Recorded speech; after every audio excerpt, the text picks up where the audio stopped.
Nessa primeira parte, nós vamos falar da estrutura da membrana, das funções e características da membrana e também dos transportes com gasto e sem gasto de energia. Tem uma figurinha aqui mostrando, né, o que a gente chama de um mundo nanoscópico. Aqui tem uma figurinha mostrando, né, as células cancerígenas e um exemplo de que os pesquisadores brasileiros desenvolveram um reservatório como se fosse uma bolsa de remédios, certo? De forma controlada. Então isso é extremamente pequeno, é nanoscópico, e essa bolsa de remédios ela vai direto àquelas células cancerígenas, ou seja, elas atacam especificamente aquele tipo de célula, certo? Aqui tem uma visão aumentada muitas vezes para mostrar o tamanho dessas partículas, que é mínimo. Então a gente vai ver agora aqui a construção do modelo atual de célula, né, a relevância da teoria celular, certo? Para isso. Então vocês devem lembrar que apenas as bactérias elas são procariontes e todos os demais seres vivos eles são eucariontes. Então isso quer dizer o que, professor?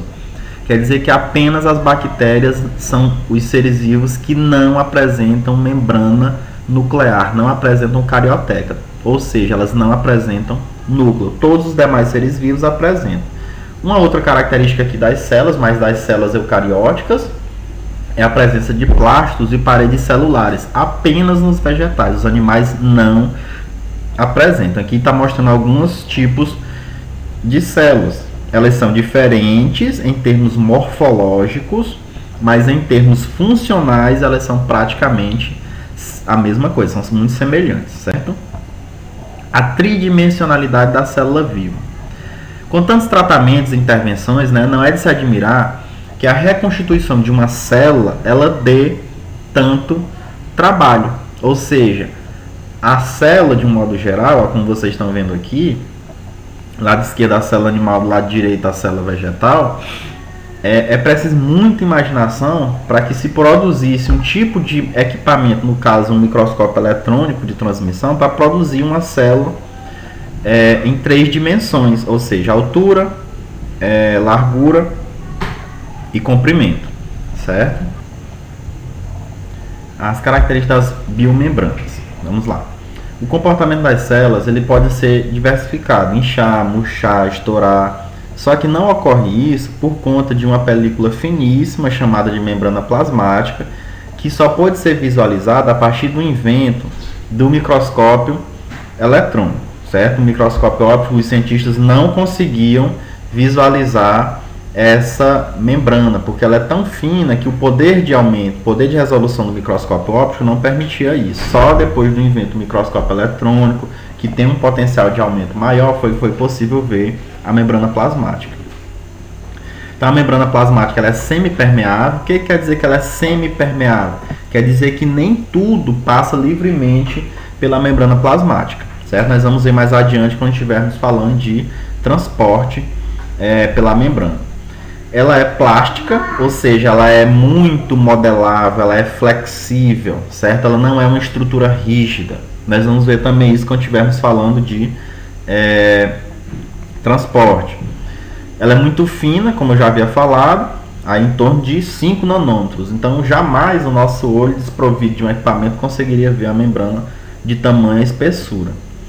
Uma característica importante, né, uma curiosidade aqui, eu acho que vocês devem lembrar dos pigmeus, aquela populaçãozinha baixa, né, naturalmente baixa. Eles têm essa característica de estatura muito baixa pela ausência de uma proteína que tem nas membranas. Ou seja, a ausência dessa proteína, que se combinaria com o hormônio do crescimento, a ausência dela que faz com que eles tenham aquela estatura. Aqui mostrando, o citoplasma da célula, essa rede membranosa, certo? E o núcleo. Aqui é uma micrografia.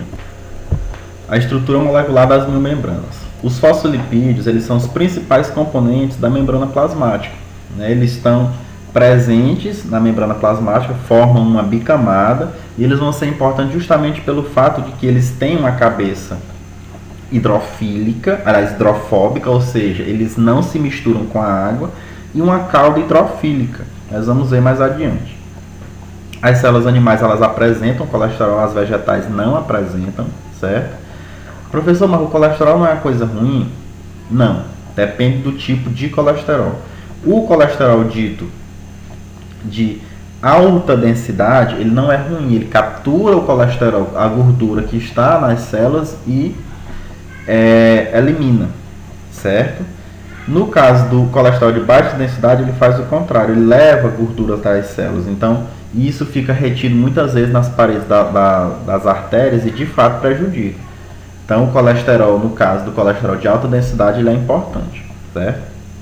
Em 1972, né, os dois aí, cientistas, o Singer e o Nicholson, elaboraram um chamado modelo de mosaico fluido, ou seja, para mostrar que as membranas elas têm uma movimentação, elas são dinâmicas, certo? Justamente isso daqui que eu havia falado para vocês, a bicamada lipídica, que é a cabeça do fosfolipídio, que é hidrofóbica, ela não se mistura com a água, e cauda hidrofílica, certo?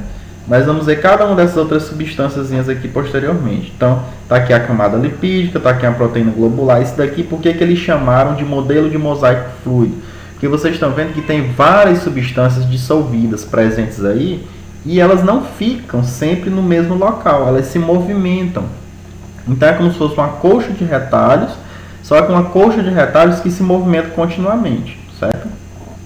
Nós temos algumas funções da membrana plasmática, são mais de 50 tipos de proteínas conhecidas, né? Nós temos as porinas, que formam poros, permitindo a entrada de água, elas facilitam a entrada da água. A água é a única substância que entra e sai livremente da célula. Tem função enzimática, né? No caso, os catalisadores biológicos, né? Com alta especificidade. Transporte de substâncias pelas membranas. Tem função estrutural, né? Que participa da arquitetura celular. Tem função de defesa, no caso os anticorpos. Tem as chamadas proteínas reguladoras, como os hormônios, no caso a insulina, que controla a taxa de glicose no sangue. Tem função de nutriente, né, como no caso da albumina. Tem função de contração celular, como no caso da actina e da miosina. Nós vamos ver nos conteúdos mais à frente que o deslizamento de uma sobre a outra faz com que ocorra um movimento muscular. E aí a permeabilidade celular, né? A célula é um compartimento aquoso, não é um compartimento que tem várias substâncias dissolvidas, né? E que está também mergulhado em um meio aquoso, que é separado, né? O meio externo e interno da célula é separado justamente pela membrana plasmática. As células elas são altamente dependentes desses ambientes aquosos, né? As biomembranas elas só conseguem manter a sua organização se elas tiverem um meio aquoso. E aí nós vamos ter o que nós vamos chamar de permeabilidade celular ou permeabilidade seletiva, ou seja, como se fosse uma ferramenta, um instrumento que a célula tem para impedir ou liberar a entrada e a saída de determinadas substâncias por meio da membrana plasmática, certo? Aí nós vamos ver alguns tipos de transporte. O primeiro deles é a difusão simples. Está chamando de transporte passivo porque não há gasto de energia. A célula não gasta energia com esse tipo de transporte. A difusão simples ocorre na região em que as partículas estão mais concentradas para as que estão menos concentradas. Ou seja, é um meio de passagem onde tem mais para onde tem menos.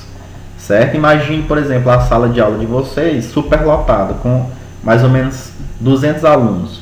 Então, o que iria ocorrer? A probabilidade de sair mais aluno é muito maior do que de entrar. Então, é mais ou menos isso que está ocorrendo na difusão simples, né? Tem algumas características que precisam ocorrer. A membrana deve ser permeável, ou seja, a membrana tem que permitir a entrada e a saída dessa substância. E deve haver uma diferença de concentração, ou seja, tem que haver uma concentração mais fora da célula do que dentro, ou mais dentro da célula do que fora, ou seja, tem sempre que haver uma diferença de concentração entre o meio interno e externo da célula. Aí que está mostrando, ó, alta concentração em B vai passar para A, por quê? Porque em A tem menos, então passa de onde tem mais para onde tem menos. A osmose é um caso especial de difusão, né, em que apenas a água se difunde através da membrana, tem a ver com a questão do solvente e do soluto. Né? Então a água vai passar de um meio mais concentrado para um meio menos concentrado. E aqui tem mostrando ó, um meio hipertônico, onde está mais concentrado, um meio isotônico, onde há um equilíbrio, e um meio hipotônico, onde está menos concentrado. Então a água do meio hipertônico ela vai sair, a célula vai murchar, aqui não vai ocorrer nada, vai se manter a estabilidade. E no meio hipotônico, onde tem menos, vai haver uma entrada de água de tal modo que vai chegar um ponto que a água vai entrar e a célula vai estourar. Então no meio hipertônico a gente diz que a célula está plasmolizada. Aqui a gente diz que ela está flácida e aqui a gente diz que ela está turgente, ou seja, ela inchou e vai estourar, certo? Algumas aplicações da osmose, né? Os protozoários eles têm uma estrutura, já que eles vivem em meio hipertônico, para evitar isso, para evitar que a célula murche, certo? Que é o chamado vacúolo pulsátil. E as plantas também têm o chamado vacúolo contrátil, né? Que impede que essa água ela estoure a célula, ela entre de tal modo que a célula ela venha a estourar. Nós temos a difusão facilitada, que está envolvida aí diretamente com algumas proteínas, certo? Ou seja, há uma facilitação da entrada de certas substâncias, como vocês estão vendo aqui, ó. Está aqui a substância, está aqui a proteína, ela se abre, né, a proteína, captura a substância e joga para dentro da célula. Esse processo também não tem gasto de energia, certo? Agora esse aqui tem gasto de energia, certo? É o chamado transporte ativo. Ativo justamente porque há o gasto de energia. Então nas células humanas, né, há essa diversidade de concentração de íons dentro da célula e fora da célula. E aí nós temos um exemplo, né, da chamada bomba de sódio e potássio, em que há diferença entre a concentração interna de potássio e externa de sódio. É o que nós vamos chamar de bombas iônicas. Isso há gasto de energia. A célula gasta ATPs para realizar esse procedimento, certo? Ou seja, há um gasto de trifosfato de adenosina. Como vocês podem ver aqui, a célula joga o sódio para dentro e o potássio para fora. A cada 3 sódios que entram, 2 potássios saem. Isso é importante, por exemplo, para haver a movimentação muscular, para haver a transmissão de impulsos nervosos, certo?